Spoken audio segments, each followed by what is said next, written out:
Hey, Hoff, why don't you start the episode? What's up, everybody? It's me. It's me. That's how I decided to start this episode.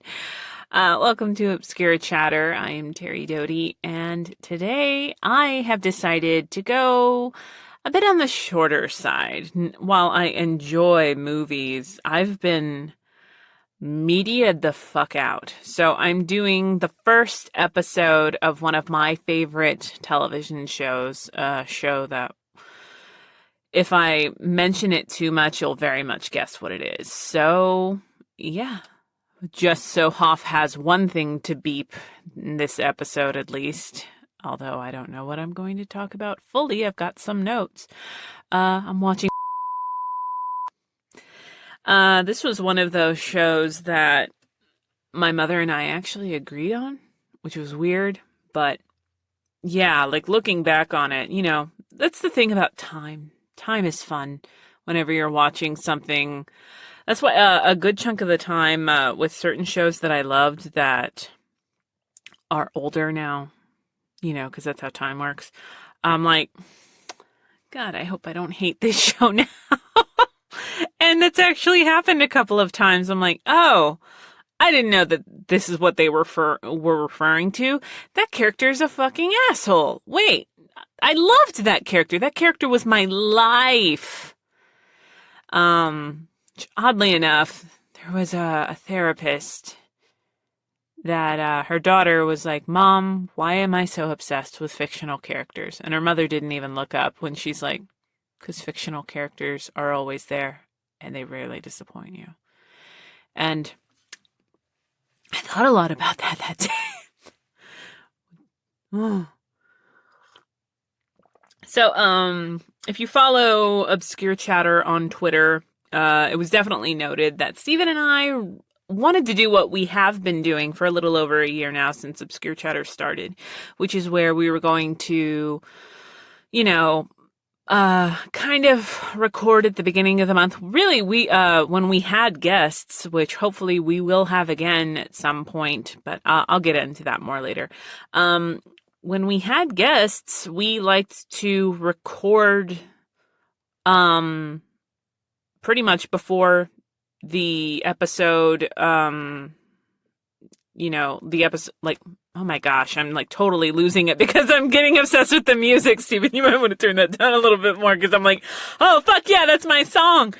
That has rarely happened. Maybe that's why I don't do TV shows unless I'm in the because I've done my share of audio commentary and it's like, oh, hey, we'll watch it. And we do a scratch track of the commentary and then we go back and do the commentary again now that we're all comfortable. But sometimes they use the scratch track one and you're like, but that's when we're all ADD about it. So, great.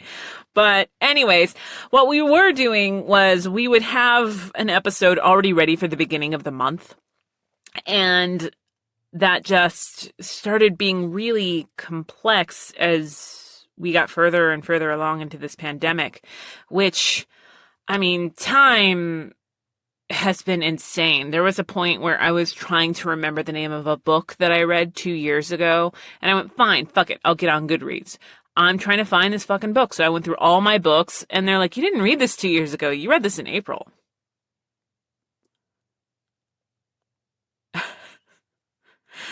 So there's that. But Jesus. Yeah. And again, guests hopefully will come back. I enjoy talking to my friends and colleagues, you know, people that I don't know that well, and getting to know them during a show. But what it really, the remote shows, we did have technical issues. Like the big technical issue one that was throwing me was the one in Erica's show. It failed out twice.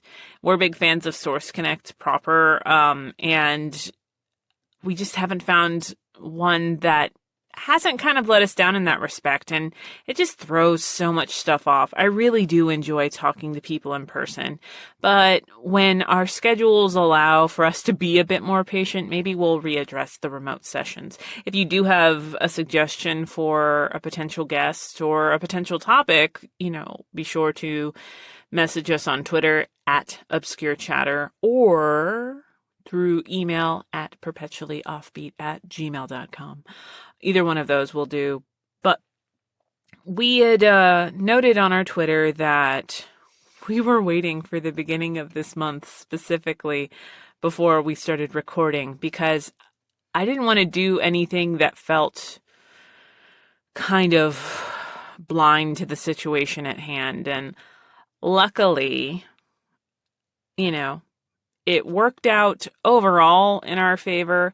I am really let down in my state, and that's where, I don't know, I've always been reminded that I'm not a Texan because I wasn't born here, even though both of my parents were. I was born in Pennsylvania. My brother was born in California, and for some reason, a lot of people just was like, yeah, you'll never be from here. I've lived here for many, many, many, many years, couple decades. I say y'all in a bunch of my fucking tweets. Can't that be enough? But, I was like, well, at least Pennsylvania pulled through. And initially, we all got caught up in the, election night thing, which that's just a television ploy. Obviously, we're all there where it's like, it wasn't feeling good on election night. I remember Stephen and I were walking around our neighborhood. There was just a point where I'm like, I had to turn everything off because I was updating. Not a lot of people in Texas were posting about what was happening in Texas. So I was kind of keeping up with my local television station, the WFAA, which is my go-to television station in the area. And it felt a lot worse than it did in 2016. 2016, that election night ended in friends texting me, like asking me if I'm okay. Going back and forth with relatives, kind of figuring out what we're going to do. For those of you who need a reminder, I come from a Mexican family, Mexican and white family, although I'm not sure if I've just ever straight out said it, but the Dotys do not like me. I am very much Terri Doty in name only, which that sounds a little stupid the way that I put that, but I'm Doty, but none of the Dotys that are currently alive very much like me. And a lot of that has to do with the fact that I am not completely white. And my father was disowned when he married my mother. And the family started talking to him again when he had a son, which there's a lot to digest there. But so there's always been a disconnect, and I know I've noted that before. There's always been a disconnect with a lot of my ethnic identity, because there are times when my mother or family members have straight up told me, it's a good thing you have a white last name. It's a good thing, that idiots can't really tell that you're Mexican. And I never fully understood that because, I have cousins and all sorts of friends and everything that really, never let me see that there was this disconnect, this disjointedness that happens and continues to happen throughout everything. So it obviously, in the past few years, has become very evident that we're in no way where we need to be. It's all a learning process. And if I'm losing you by talking about this, I'm really sorry, but it's been hard to stay upbeat And sometimes when I post, I'm like, I kind of made a deal with myself there for a bit. I'm like, I'm only going to post about like positive shit. And that just seems so tone deaf sometimes. Or I lost a lot of followers on election night because I posted about some stuff, just like updating people or saying, like I'm upset or, keeping up with like the stupid shit, that one guy, that's how I'm going to refer to him, that one guy has said, and I'll get unfollowed. And there's this, it's a weird thing because I know that a lot of people follow me through it being, Instagram, Twitter, TikTok. I'm trying to remember if there's anything else. If there is, oh my God, I can't think of it. And that's really sad if I have it. But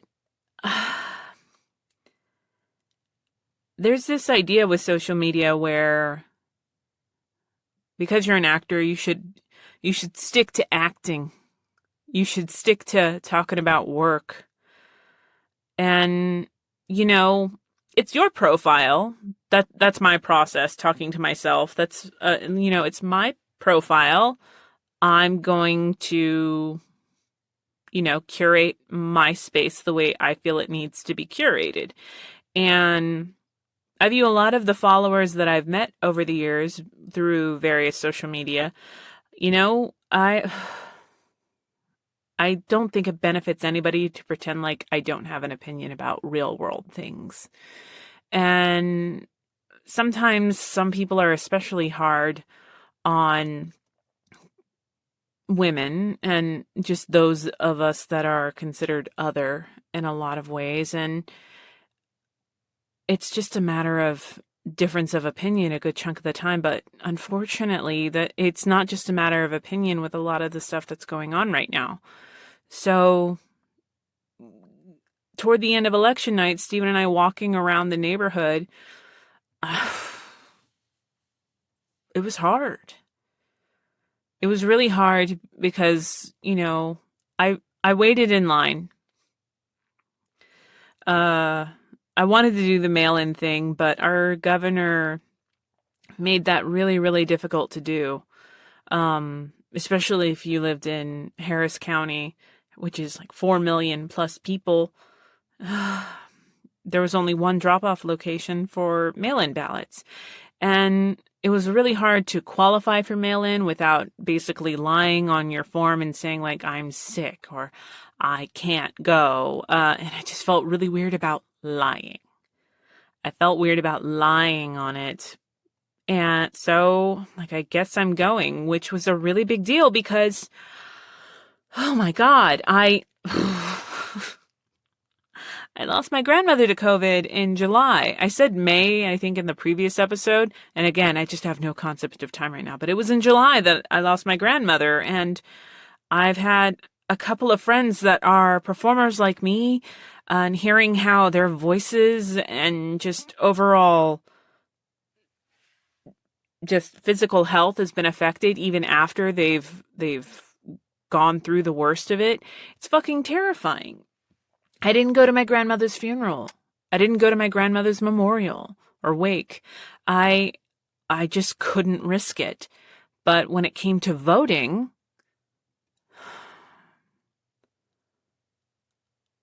I'll be real with y'all. I didn't vote in 2016. And that's not something I'm ever going to fully get over or forgive myself for. And I think it was because, and a lot of us were kind of in the same camp, and it's just so ridiculous. There's no way he's going to win. It's so dumb now. It's and then I mentioned that to a friend. It's well, then you don't have a right to complain. That's a whole other thing. But Stephen and I waited in line. We got there, on the fourth day of early voting in, North Texas, in the Dallas-Fort Worth area. I live in the Mid-Cities area. And we waited, everybody respected the distance. It wasn't until Stephen and I got to the front of the line, Stephen went to one poll worker and I went to another. And Stephen's experience was totally different than mine. Stephen had a woman that was very patient and, wiped everything down and had, disposable pens and all this. I had a woman that told me to take off my mask. And like everything became tunnel vision after that. Or I'm like, it takes nothing for nothing to become something. And so my logical side is like, well, then what's the point of the mask if I have to take it off in order to be here? And she's like, just really quick. I'd gotten my driver's license renewed. Like, just really, really quick. Just take it off. And I did.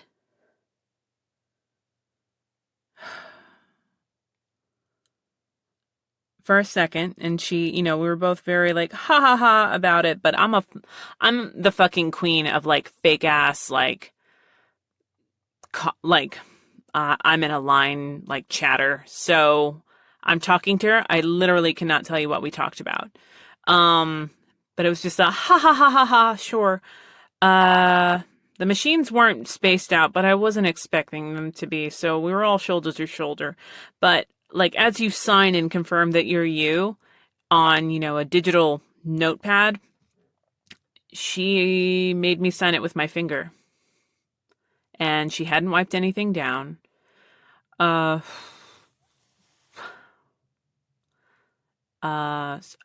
just needed to get out of there. So I hurried through, and another guy, led me to the machine. I don't remember that. I remember very much trying to focus on who I was voting for and not on the fact that, I was having a totally different experience than Stephen.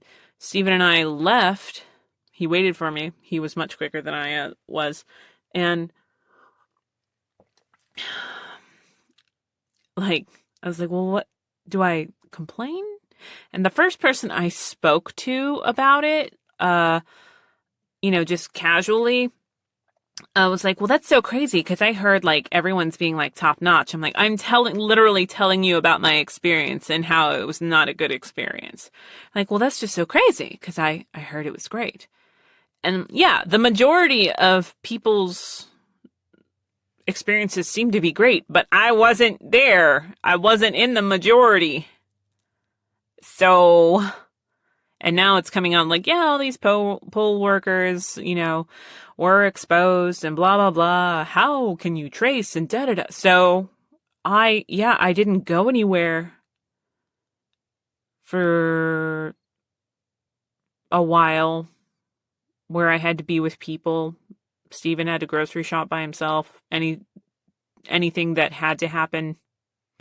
Yeah. Pardon me. Terrifying.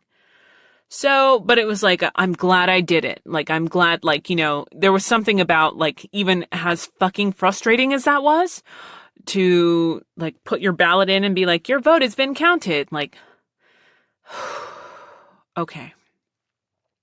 And I know that doesn't mean anything.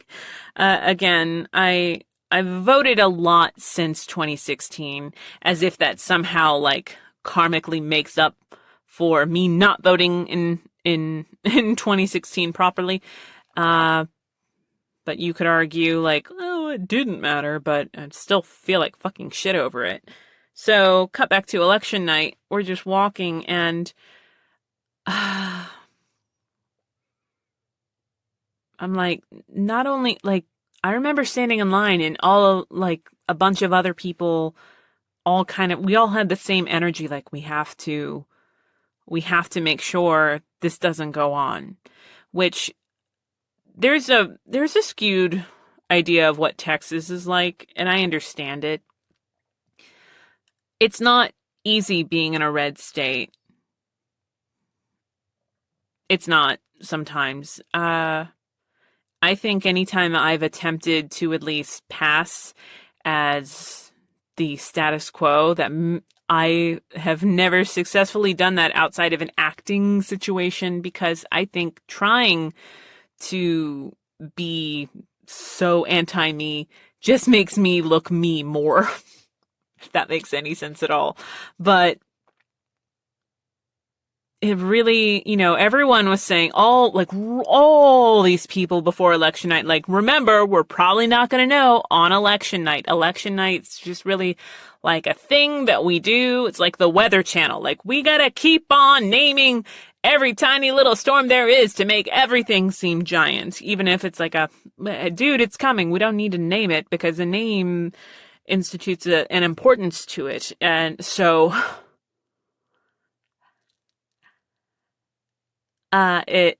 Trump initially kind of on election night won my county. And I remember a lot of people just being like, Texas is fucking dead to me. Fuck Tarrant County. Dallas County's okay. Blah, blah, blah, blah, blah. And now it is, I haven't checked in the past couple of days, but my county is blue. It's become blue since then by like less than 1,000 votes. I want to say less than 600 votes. And is the first time since, what is it? The 60s? The 60s or 70s that it's been blue. Since, but the overall state, hasn't been blue since Jimmy Carter. If that tells you anything at all. So we knew it was a stretch, But remember, Beto O'Rourke did a lot of grassroots stuff and numerous other people. But there's still a long way to go. But it was just so disheartening to feel like you're in a state that just does not give a fuck about you.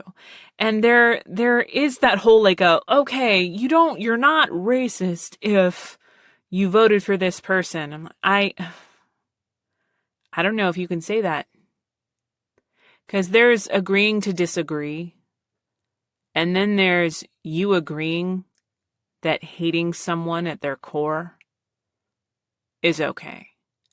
It's you agreeing that someone shouldn't have the same rights as you. It's that you thinking that's okay. It's you thinking that some people should just continue being separated from their families. And you thinking that's okay? That's not agreeing to disagree. I don't fucking like you. We're not going to agree to disagree. Humanity has to play a part. As an actor, and just as a human being that's been on this earth for 36 plus years, I find it hard sometimes to not jump down people's throats whenever we don't agree on something.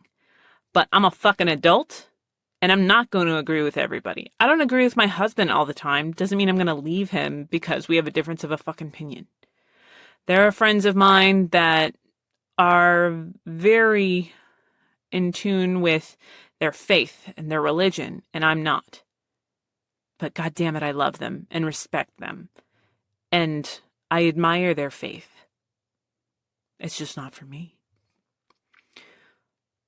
None of that makes, dehumanizing somebody, murder, racism, all of this, none of that falls into the category of a difference of opinion. A difference of opinion is not where we're at. We're definitely at the side of good versus evil. And I gotta be real, no, Biden is not the perfect candidate. During the big thing where 30, 40, it felt like 80 fucking Democratic, nominees were up for, I voted for Elizabeth Warren. Bernie was a close second. Biden was not one of my choices. But it's like, okay, so you have to order something. There is no option there. You have to order something. Now, you can order this wilted salad that, isn't perfect, but it's still okay enough that, it might give you some digestive issues. But, it's still edible. Or rat poison. But you have to pick one. You can't not pick at all. And people are really gung-ho and marching in the streets about rat poison. 4 more years. 4 more rat poisonous years. And okay, I gotta be real. Like, the fucking idea for this episode, very much in my mind, was stay positive, show people blah, blah, blah, blah, blah. But, it's been really hard. It's been very, very hard lately to just keep on that smiley face. I actually think it's unhealthy. Like, it's that there's that whole, hey, how you doing? Oh, doing great. How are you? Yeah, let's get started. I haven't been doing that. Neither has Stephen. And that's really been kind of pissing people off. But here's the thing. Right now, global pandemic, if you don't want to know how the fuck I'm doing, don't fucking ask. Because the real, like, hey, how are you? Like, I'm doing shitty. Or my big one is, like, I'm here. I'm lucky to be here. That might have to be enough. But I don't trust anyone that's like, oh my God, I'm doing great. Like, yeah. Like, this is your time. But I found that a lot of my friends are kind of dealing with that. And then there's just the pandemic fatigue. And none of that is to say some great stuff isn't happening. I was cast in a show, and I'll definitely continue to be in that show with another season called Uzaki-chan Wants to Hang Out. I play Suki Uzuki. I'm probably butchered that name, but I've never had to say my name. I'm just Hana's mom in that. And that was a lot of fun. It was fun to be able to pretend and to be this upbeat, adorable woman that keeps misinterpreting situations and thinking that they're sexual when they're not. Much like the audience, like, oh, that's dirty. Oh, it's not. Thank God. But, and then Hoff and I are making sure to take more time for each other when we can. Willow's been a really big help with that. She is a giant dork. You may or may have not heard her bark earlier in the episode. But we have to be real. We've made some really tough decisions this year. We said goodbye to Zoe this year. And those are the only ones that I really want to talk about anymore. But I miss my friends so much when I see them and have to stay distant and, or like people want to like do the phone thing or the FaceTime thing or the Zoom call. And like, I'm always so bad at technology, but I have to get better about it because this clearly is going to keep happening, for a while now. And I can't stay like this forever. And I'm definitely making strides in trying to look for the bright bits in the shit that is the darkness. But you can't avoid the darkness. And I think it's very important not to pretend like it's just not there. There's a balance that I think so many other people are better about than I am. I've had the worst case of writer's block. I was at the beginning of this year, I was close to finishing a really good draft of my second science fiction novel, and also doing some preliminary work on a couple of other things. I've definitely made some strides, but it's hard. and I've put it aside to work on other people's projects as a writer and as an actor. It's easier to get lost in that than it is in worlds that I've created right now. It's just hard. And then I think I talked about it in Felicia's show, where I feel bad for feeling bad. But at the end of the day, if I feel bad, that's going to reflect in the work. Like forcing it out, forcing something to hit, the pen and the paper together, or the typing and the monitor, all that. It's just impossible right now.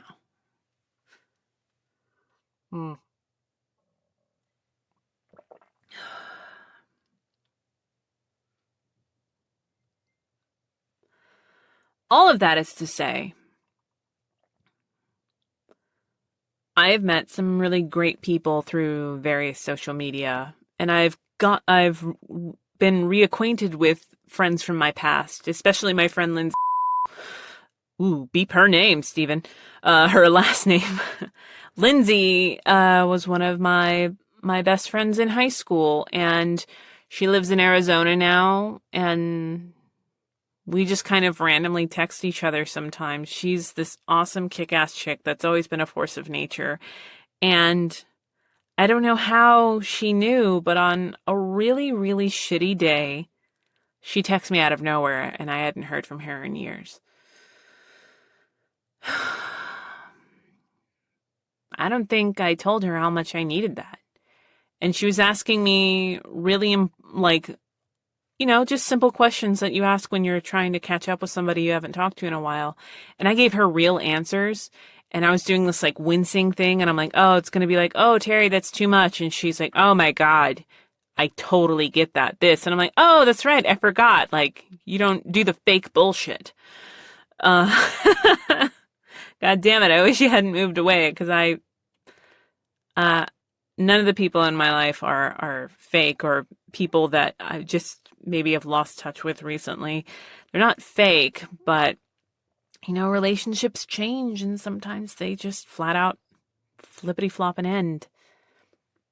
And it sucks, but right now these are just really unpredictable times. So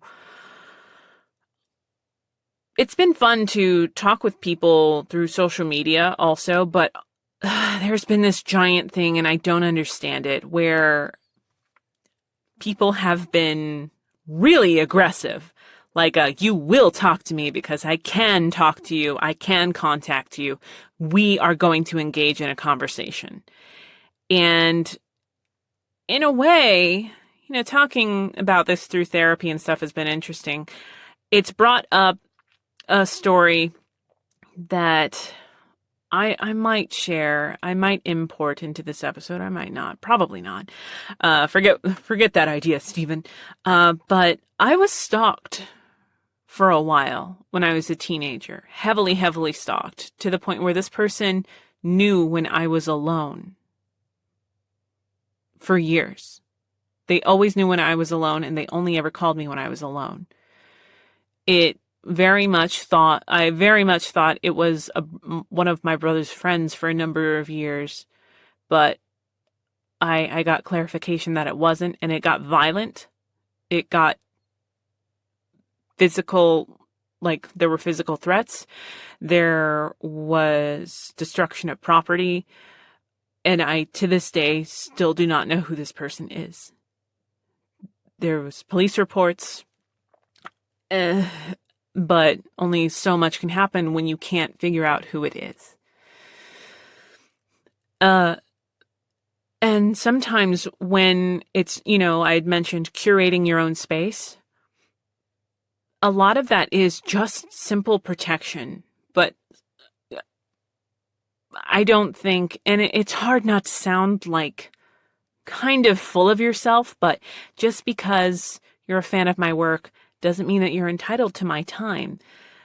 Most of the people that I engage with understand that, and I've become friends with a lot of people that just because we've met through my work.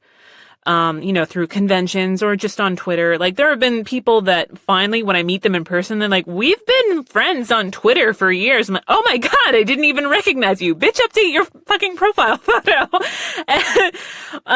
Or friends that are people that I've known physically, but I only really connect with through social media. It's like, we are so much cooler with each other online than we are in person. I don't know what that says about us. At all. I don't want to overthink that. But a big thing that's been happening is, like people being like, hey, you can't ignore me. And I mean, the very simple truth is, I mean, I can. And I will.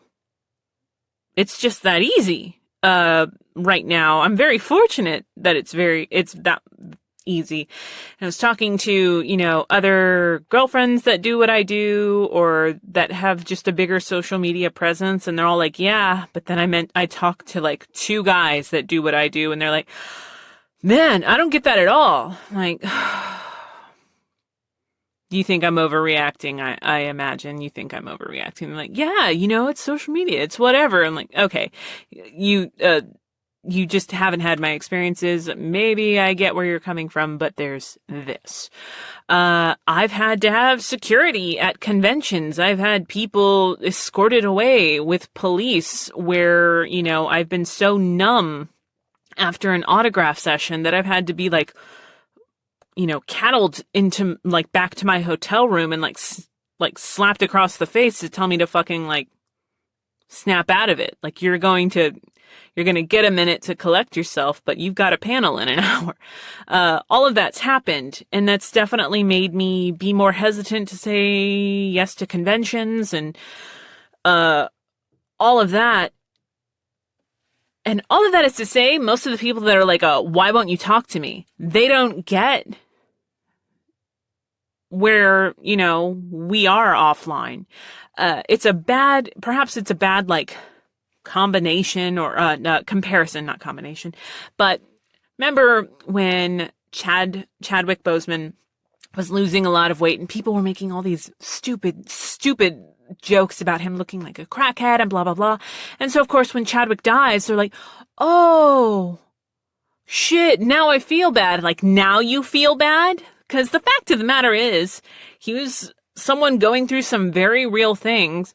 Nothing, what I have been going through is nothing compared to what this man went through. He's a brilliant person that we lost way too soon. But basically what I'm saying is, like, you just don't know. You're only getting a persona. As real as I am, you're only getting a part of me online. And some people don't even deserve that. It's hard. I talk to friends and they're like, hey, I'm going to try this out. And then like hours later, they're like, I'm already getting people telling me to kill myself, that, I need to get raped to learn a lesson, that my entire family should get murdered, all this. And all of that's, ended with, a smile and a wink. That's all just a normal part of our day. It's just so odd to see I am going to say this to you basically in lieu of nothing. And you have to read some of the most horrific shit you've ever read, seen in your life and be at work and not let that affect what you're doing. It's hard. And then on top of everything else, you're locked away in your house trying to continue to work, trying to continue to not lose your sanity, trying not to contract a deadly virus, or trying to recover from it, trying to recover from the loss of that, trying to, pray and hope that there is some semblance of normalcy around the corner. But my ignoring your comment is going to be the make or break of your day. It's baffling. It truly, truly is. None of that was planned. That's just partially what I'm going through. And I always do try to be real with you guys. sometimes are harder than others. A lot of my friends, let's go to positive things. A lot of my friends are doing really cool things with their lives. Like my friend Tatum, J. Michael Tatum, and his fiance Brandon just moved to California. I'm so excited for them. My friend Lindsay, she's still kicking ass even though she can't do her roller derby shit right now. Roller skating with her dog Storm. It's fucking badass. Stephen is hunting away, just got a new crossbow. I got roller skates that I fully intend on wearing. Wearing and maybe roller skating in my garage. That's about it. And then I got Will. I've got my friend Monica, who, is finally getting some time, to just be and hang out with people, or not hang out with people, but see family. And then all of that, you're like, okay, maybe there's some stuff. There's some major shit going on, but there's some good stuff. And then you're like, hey, you can't see any relatives for Thanksgiving. I'm like, I don't really celebrate Thanksgiving. Like, well, do you hang out with your family? I'm like, well, yeah, there are only like 2 times a year that I really hang out with my family, and that's Thanksgiving and Christmas. Yeah, I'm not going to see anybody. And just casually talking to my father-in-law, saying, hey, we're good, right? You understand? He's like, oh, I don't want to see you guys right now. I've never been more terrified in my life. He texted us when it was, very evident that Biden was going to get the necessary amount of votes. And he's like, yes. And he never talks about politics. He's not really a big fan of it, but he's like, yes. But in that same breath, he's like, I think I'm going to get a gun because I'm terrified. He said all this on Veterans Day. He's like, I haven't been this terrified since I was in the Army.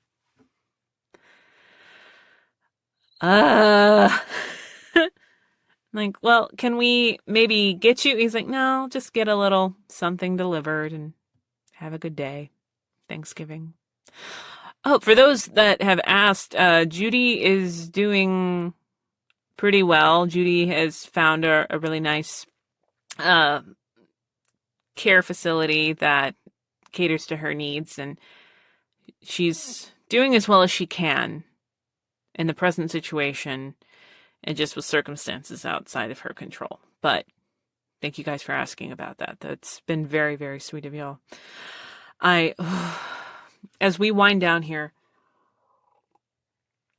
do I have a message? No, but I have a hope that you're taking care of yourself, that you're not putting too much pressure on yourself, basically being the opposite of me. There's moments here and there where I'm like, hey, yeah, you feel better, like, because you're taking that break and da-da-da-da-da, but why aren't you writing more? You have no excuse, Miss Doty. But the reality is, these are just unpredictable times. And there have been points where I'm like, oh, well, they're expecting me to finish this, like, tomorrow. Like, well, that's a them problem. Nobody needs to rush anybody right now. So it's taking a moment because you have to, otherwise you will go insane. I hope that this hasn't been too much of a downer for you guys, but like I've always said, I want to be honest with you guys, and I appreciate y'all appreciating it. Please keep up with me through Twitter, Instagram, TikTok. TikTok has really been about just me saying I like Tales from the Crypt lately. I might be doing a live stream here in the next couple of weeks. I can't say for certain. It's just a matter of what I'm up for. And luckily, I've been very, very busy lately as far as just writing and voiceover from home. So that was one of the numerous reasons why Stephen and I waited on getting this episode done. I really hope that you guys are taking care of yourself. Know that I'm thinking about you, even if you don't want me to. I'm thinking about you, hoping you're okay. And until next time, watch good shit, read good shit, and just try to be good.